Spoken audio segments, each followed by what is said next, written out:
Welcome to this Unitarian gathering for worship here in Plymouth this morning. Welcome if it's your first, your second, your third, or your umpteenth visit. Welcome to this community of searchers. Here we leave one another free to follow our own journey, our own spiritual and emotional journey through life, but we offer one another a safe community, a haven from which and in which to return when we carry out that journey. You're on your own journey, but you're not on your own.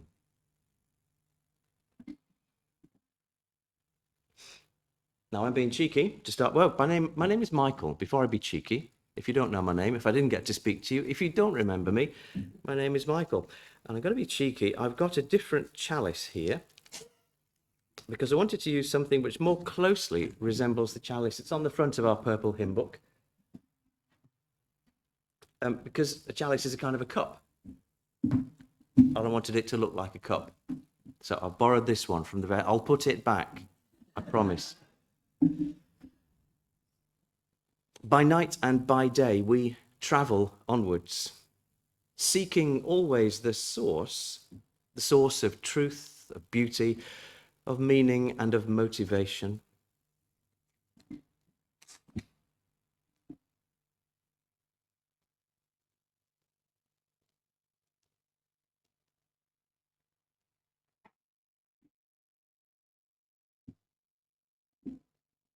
May the light of this flame focus attention on the cup in which it sits. And may this chalice represent for us our thirst for the waters that flow from that source. The thirst which draws us and moves us on through the landscapes of our living.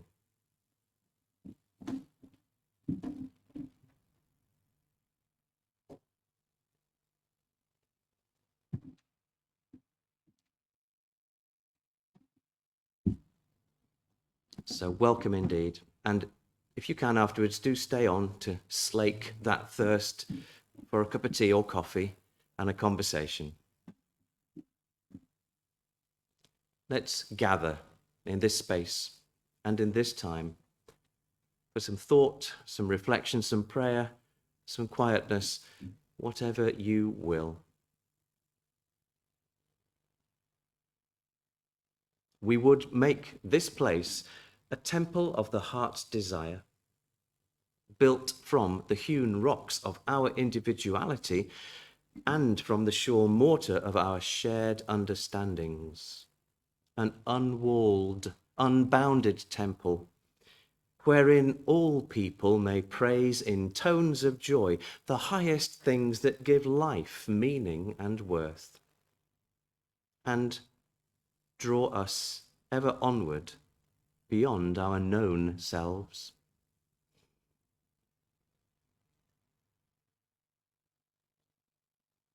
Let us pause and call to mind each one of us just what are those highest things that give life, our life, worth and meaning.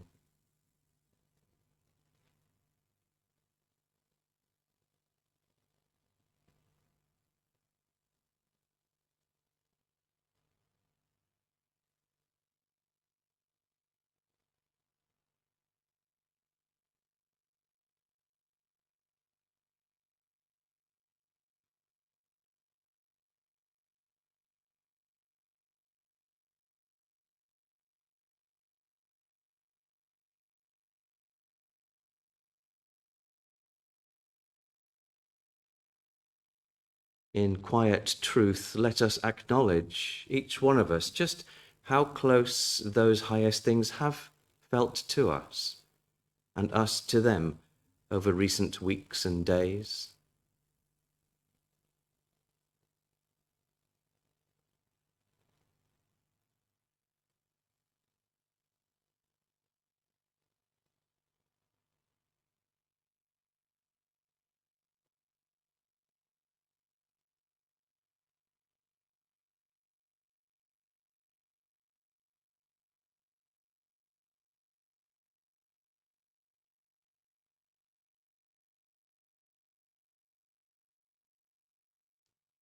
Let us be at peace here, each one of us, in knowing and seeking to live from those things which guide and inspire our living.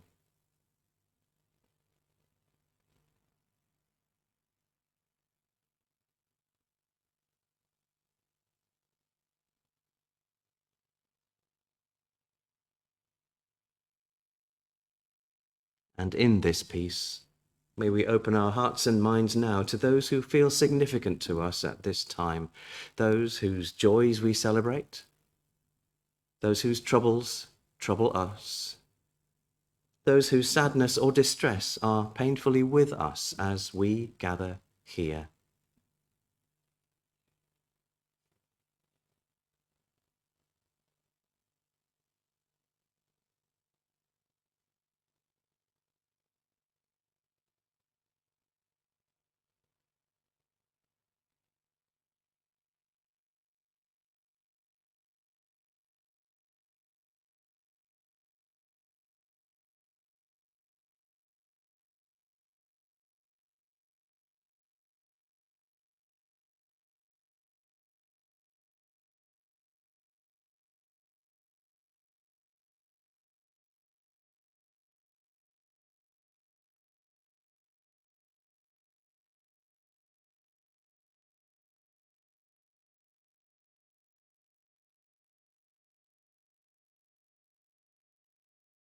We would make of this place a centre of meeting for the lost and uncertain, for the curious and the questioning, that here we may find once again renewed hope to face life's joys and sorrows with enterprise and with forbearance, and that we may also know a deep gratitude for all the opportunities for growing. We would make of this place a house in which dwell love, peace, and honor. In this deep covenant, let us join.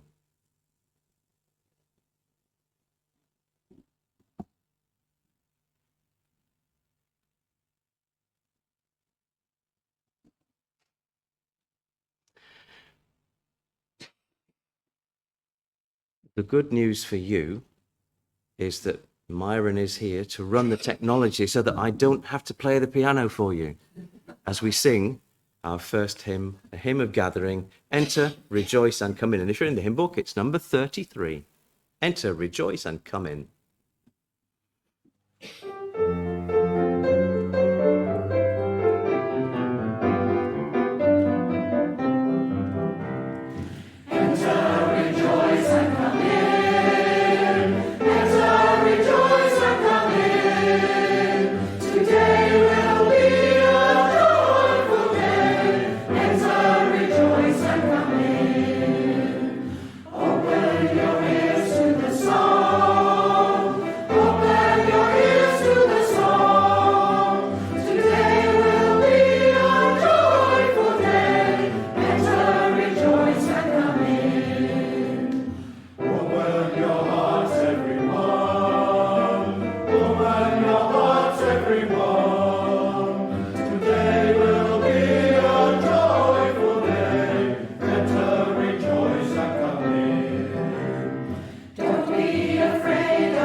How do we find purpose and depth and meaning in life? Just a small question. But how do we go about finding it every single day? And then once we find it, does it stay the same for weeks, months, years, throughout our life? I've already seen heads shaking at that. That's kind of the way I'm thinking this morning. Finding depth, truth, beauty, meaning in each day. The transitory nature of this day we're trying to find meaning in. The day breaks to fade. But something in the coming dusk whispers not to fret. Don't matter, we'll lose today. It's not tomorrow yet. Now. Depth, purpose, beauty, meaning, now. That's where I'll start. And I'll continue by following the guidance from your revered minister, who says that at this kind of a time, something like a story should follow. Whether or not there are young people, well, younger people. We're all young at heart, therefore we all deserve some kind of story time. When I say story time, I mean that. This is not a story. This is what I would do if there was a young person present, and I shall replace that young person with my friend Harold, the carrot. And what I would do would be this. Please, could you tell us who we are? Who you are, sorry. And if he's in a good mood, Harold would say, yes, I'm Harold. I would say, thank you. Now let's find out more about who you are. Could you tell us some of the things that you like? Some of the things that you like doing? Some of the things that you're involved in? I wonder what any of you might vouchsafe at that point. It's okay. Not putting you on the spot. Oh, go on then. Your hand went up. Reading, writing, art. There we are. Reading, writing, art. Think like that. What sorts of things, please? Singing, like we just did. Thank you so much. I'm not exhaustively needing answers, but I want you to just think, what would you say if you were Harold at that point? And think, actually, there's quite a few things I might say. And I want you to realize that as you're doing that, you're describing, if you like, the palette of colors which are making up your life. You're not just your name, you're, all these other things too, at the moment. So just think about how many things you already are. Then, with this poor victim in front of me, Harold, I would say, I'd like to dial back time and take you back to when you were born. What were you then? And he would have, he's a carrot, but let's now imagine it's a young person. What were you then when you were born? You were a baby or an infant. And that was your identity. We've all been a baby. And we all know, in terms of psychology, that things that happen when we're even tiny, tiny babies become part of our nature. They inform and affect us for the rest of our days. As a baby, you may have had different names. Some parents give their children nicknames. Since my daughter's not here, I can say she was often known as Boogie. Her name's Abby. I won't explain.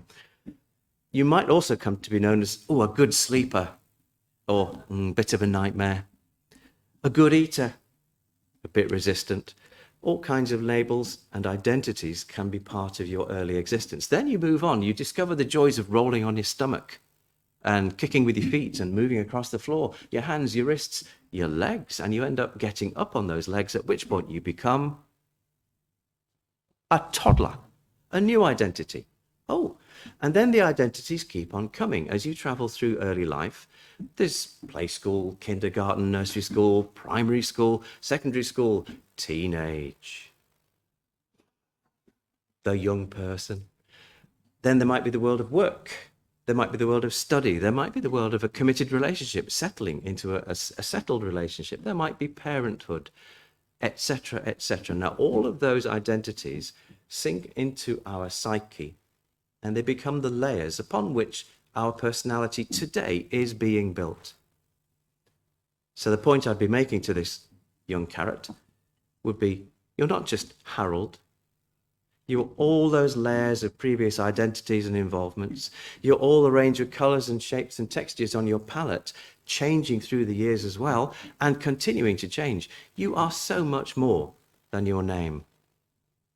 And I would say, thank you for sharing that story time with us. Correction, thank you for being the story. Please continue to discover and develop and celebrate your story day in and day out is what I would have done.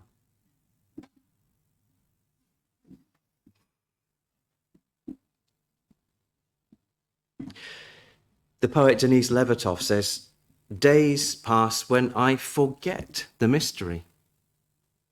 Problems insoluble, and problems offering their own ignored solutions jostle for my attention. They crowd its antechamber along with a host of diversions, my courtiers wearing their coloured clothes, caps and bells. And then, once more, the quiet mystery is present to me. The throng's clamour recedes. The mystery that there is anything at all, let alone cosmos, joy, memory, everything, rather than void."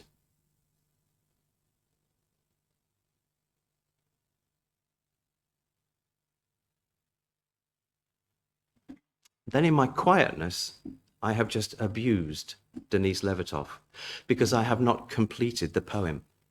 There may be those present who know the poem and say, "Where's the rest of it?" She goes on, "There is anything at all rather than void, and I remember that, O Lord, Creator, hallowed one, you still, hour by hour, sustain it." I would have said those words years and years ago. I don't say them for myself anymore because my views have changed. The way in which I may have found depth, meaning, and beauty in a day back then is different from the way that it is now. So I chose to edit those words out. I apologize to the writer because you shouldn't do that, but it was in order to make a point about changing views over time. I'm not talking about U-turns today. Changing views over time. I'm going to invite you to take some time to think about how your views, ideas, beliefs, even your identity may have changed over time with some music, some interlude music that stems from the ancient Russian Orthodox tradition. So we're going way, way back in time, but was composed and performed first in 1910 by Rachmaninoff, but again, now given a modern twist by a saxophonist called Tyler Ricks. So it's already an image of the journey and change along the journey. But to me, it's also significant because it harks back. It's the liturgy of St. Chrysostom.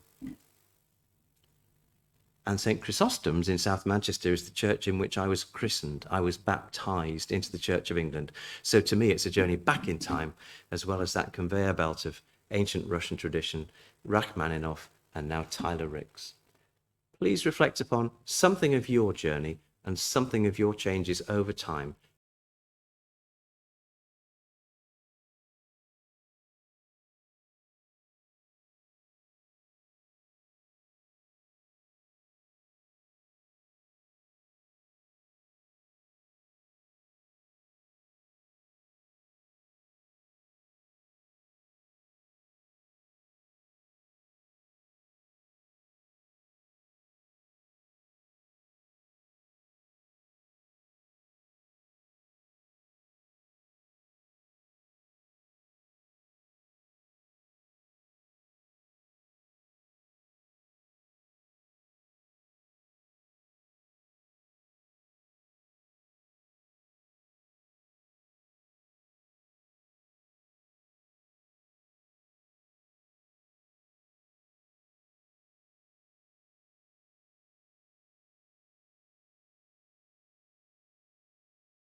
one stage of my personal journey, it's not all about me, was the attempt to convert to Judaism. So let's hear from a rabbi now.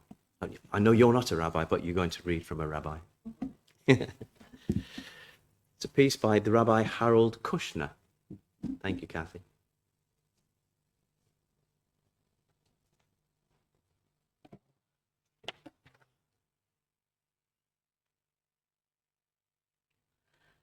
The once born are people who sail through life without experiencing anything that shatters or complicates their faith. They may have financial reserves, problems with their children and so forth, but they always feel that a kindly God is controlling things. Twice-born souls, on the other hand, are people who lose their faith and then regain it. But their new faith is very different from the one they lost. Instead of seeing the world flooded with sunshine as the once-born always do, they see a world where the sun struggles to come out after a storm, but always manages to reappear. Theirs is a less cheerful, less confident, more realistic outlook. God is no longer the parent who keeps them safe and dry, but the power that enables them to keep going in a stormy and dangerous world. And like a bone that breaks and heals stronger at the broken place, like the string that is stronger where it broke and was knotted, it is a stronger faith than it was before, because it has learned that it can survive the loss of faith.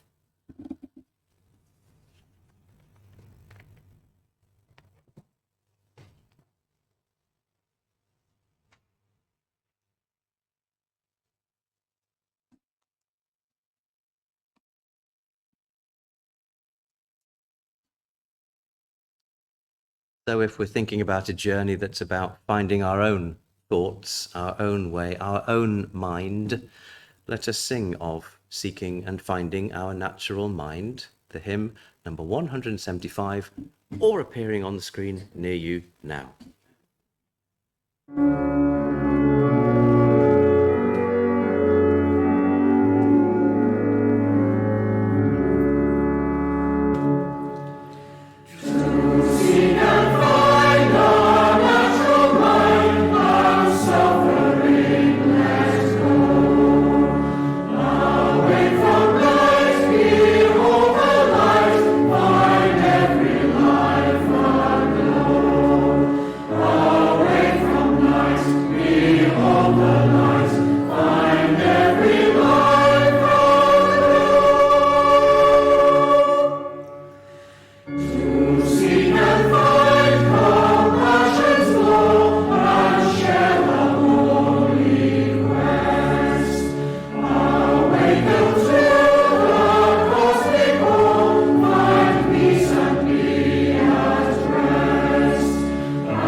So, let me think aloud with you for a few moments.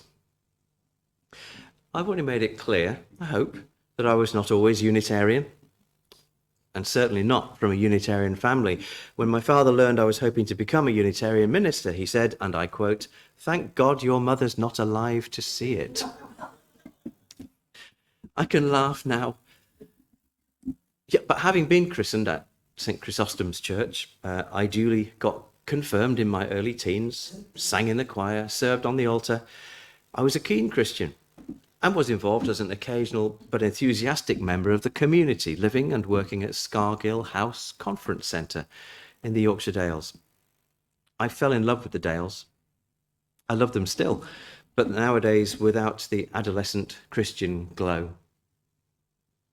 But a book of poetry that was influential at that time, in those Scargill days, was Prayers of Life by Michel Quast. Anyone nodding in recognition? Yeah? One or two. And it's germane to my train of thought this morning to share this excerpt from one of those poems called I Like Youngsters. God says, I like youngsters.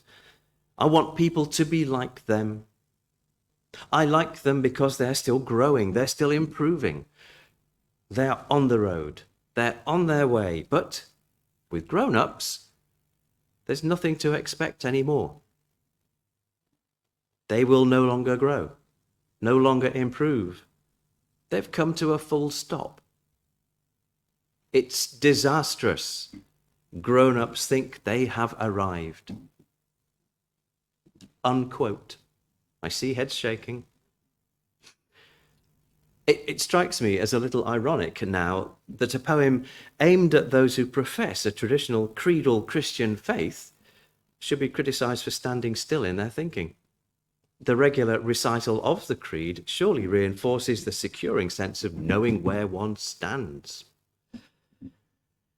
But then as soon as I say that, I would want, though gently, of course, to remind Unitarians to keep on thinking and wondering. We say we're proud of our freedom. Let's make sure we keep on using that freedom. Keep on thinking and wondering, and uncomfortable as it may feel, to keep daring to grow and to change. When I'm having that conversation with people about what Unitarians think and believe and what Unitarianism is, I increasingly say that what I've found in this tradition and in this community was not a place in which to arrive, but a company within which to travel and keep traveling. Perhaps Michel Quast would approve of that.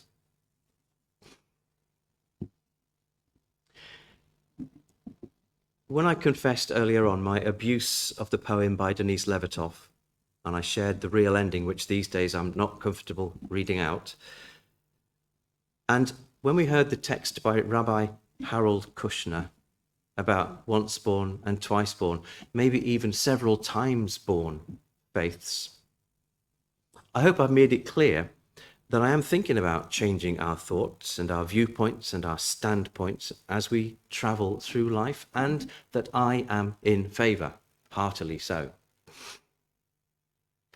And as I was pondering this, I remembered a particular form of words that my brother used when considerably younger. He didn't say, oh, I've changed my mind about whatever it was he wanted or didn't want. He actually said, I've changed onto my mind. And no amount of parental cajoling will get him to change that. No, I've changed onto my mind. And rehearing that now in the context of these thoughts, I detected a useful subtlety about which I may or may not tell him. He may or may not be interested to have been quoted here this morning. And here it is.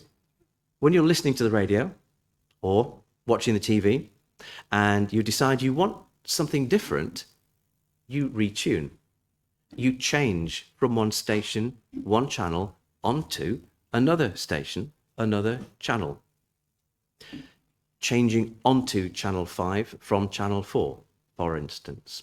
So you've moved away from one thing to another, but the thing that you were enjoying before has not been deleted or destroyed. It hasn't gone away. It continues to play, even though you're not there anymore. It has been there. You have engaged with it. It has affected with you, and it remains with you as a memory, an echo of something with which you have engaged. So what I want to suggest through that is that when we decide to change our views or our beliefs, or simply find that they have changed and we need to accommodate that change, our previous position doesn't just evaporate as if it had never been there. And we don't have to destroy it or deny it or diminish it. What we thought before, which shaped who we were before, still remains there in echo and in the effect it has already had on us. And I would say that it is important for the sake of our own wholeness that we be aware of the full mixture of colours and textures that have been on our palette over the years, and the full depth of those layers of involvement and identity that have been ours through the stages of living, not least because they are all part of who we are today. Like it or not, who we have been and what we have done is present and is summed up in who we have become. It's all here.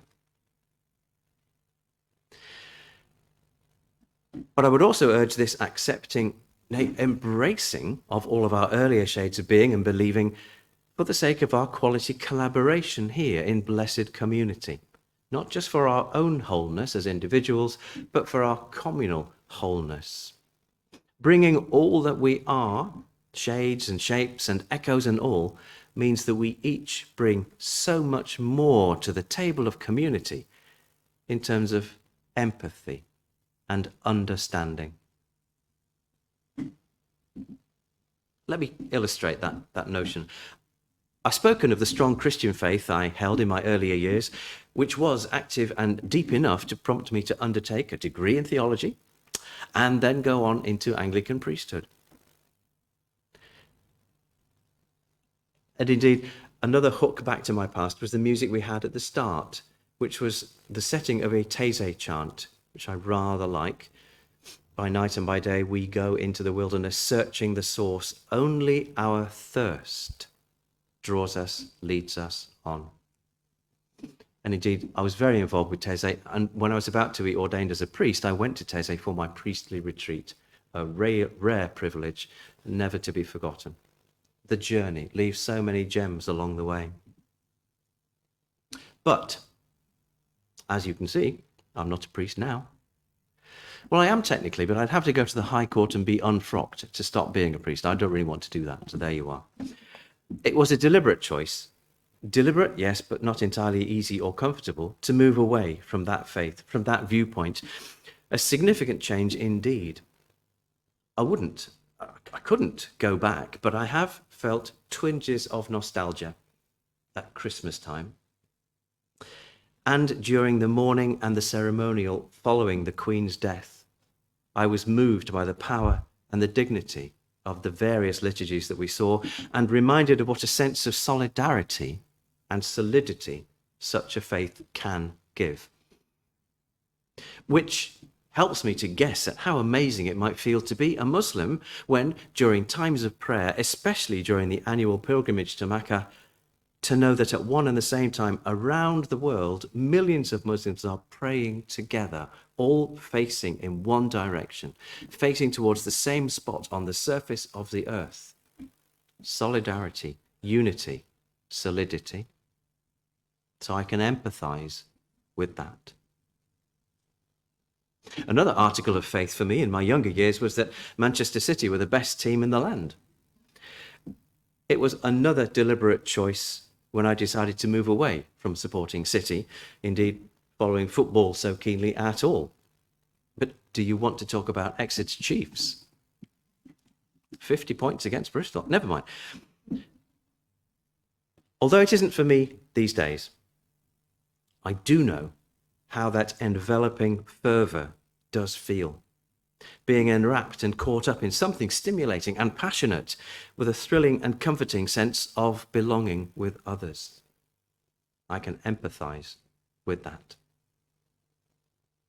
Again, in earlier days, I was a very keen reader of science fiction and works of fantasy, those thick books that used to come in trilogies and talk of talks and orcs and spells and curses, runes and thanes and banes. I enjoyed the films too, when I was younger. But gradually the keen enjoyment faded for me, and I'm far less compelled by them nowadays, to my wife's sad regret. She loves them. But the fact that I have been enthralled by them means I can see and appreciate when somebody else does feel that way, especially when that somebody happens to be my wife. So those are just 3 screenshots from the days of Michael, glimpses of interests and involvements which have all touched me, shaped me, contributed colour and texture to the way that I see life today. There are, of course, hundreds, thousands of other such aspects in my past experiences, with yet more to come, all leaving their imprint and echo on the person I have become and am constantly becoming. And each of those imprints and echoes offers the possibility for me to recognize something in somebody else and to make a connection with that. I know something of how that feels. All those experiences bring a range of color to the palette of my life portrait. All those influences bring depth to the layers of my understanding. If I welcome all of them and bring them all into my encounter with you and you and you, then how much better a chance I have of having some glimpse of understanding of the varied journey upon which you are engaged, some empathy, some insight. I might be able to connect with something in you because of a chord it strikes from my past, whether it's current for me or not. I'm not Christian now, or a City fan, or a sci-fi enthusiast, but if you are any of those things, then I can have a slight sense of how it feels to you, where you are coming from.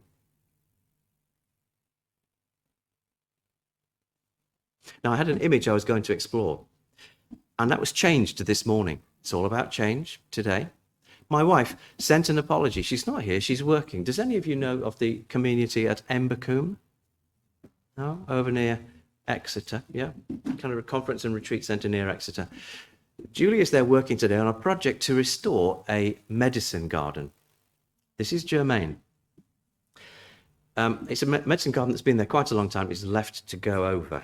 Needs restoring, okay? So today they're working on that, beginning a process to restore it. And they're doing so with an eye on Native American tradition, a tradition of medicine garden that I did not know. And I only heard it this morning, so I decided to share it with you because it fits very well, I think, with what I've been trying to say.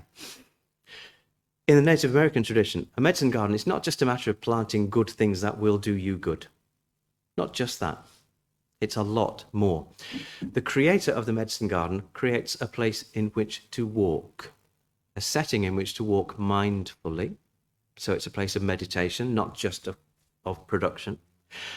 Further than that, the creator sets the garden up in such a way that it tells the story of their own life by placing objects and symbols, maybe totems, maybe rocks, maybe specific plants from another place, rocks and symbols that will tell the story of their life as they walk through it. So it becomes a portrayal of the aspects of their living, a tableau of the journey of their life thus far. That's the kind of image I want to share with you. How would it be if we all thought about making our life explicit?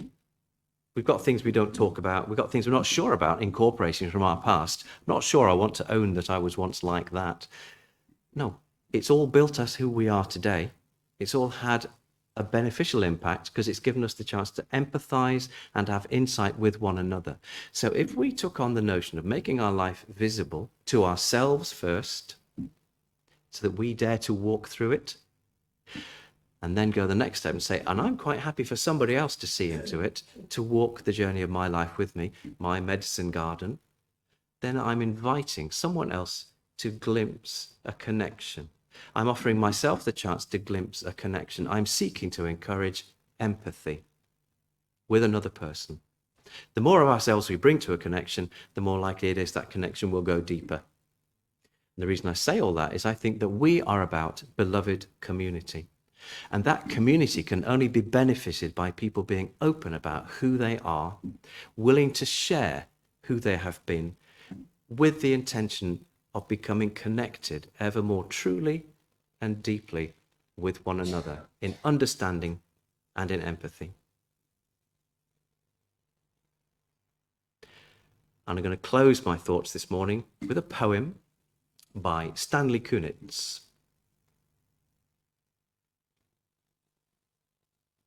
I have walked through many lives, some of them my own, and I am not who I was. Though some principle of being abides, from which I struggle not to stray. When I look behind, as I am compelled to look before I can gather strength to proceed on my journey, I see the milestones dwindling toward the horizon, and the slow fires trailing from the abandoned campsites, over which scavenger angels wheel on heavy wings. Oh, I have made myself a tribe of my true affections, and my tribe is scattered. How shall the heart be reconciled to its feast of losses? In a rising wind, the manic dust of my friends, those who fell along the way, bitterly stings my face. Yet I turn, exulting somewhat, with my will intact, to go wherever I need to go, and every stone on the road precious to me. In my darkest night, when the moon was covered, and I roamed through wreckage, a nimbus-clouded voice directed me, live in the layers, not on the litter. Live in the layers. Though I lack the art to decipher it, no doubt the next chapter in my book of transformations is already written. I am not done with my changes.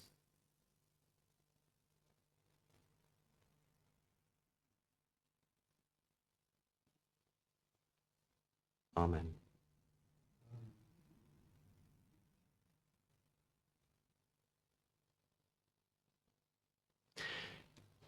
Let's sing together our final hymn, after which maybe hear some announcements and notices, whatever there is to be shared. So the third hymn, number 3, it's 193 in your book. We laugh, we cry. It's about community, it's about sharing, and it's about the journey together in truth.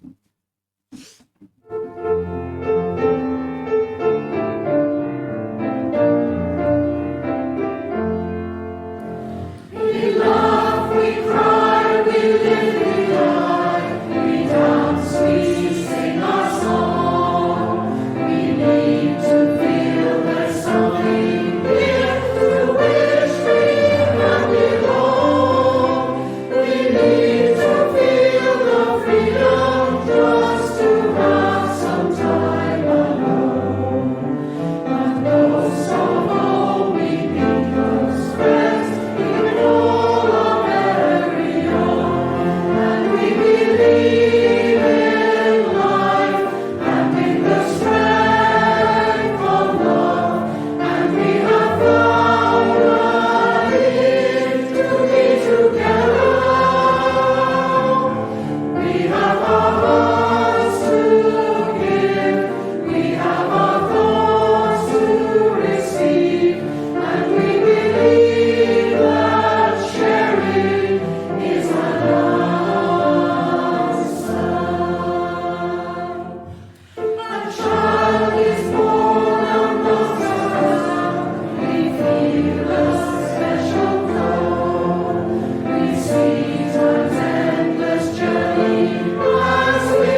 By day and by night we travel onward, seeking always the source of truth and beauty, of meaning and motivation. Though devoid of flame now, may this chalice cup continue to represent for us our thirst for truth and beauty, meaning and motivation, the thirst which will call us and move us onward through the landscapes of our lives. May it be so. Blessed be.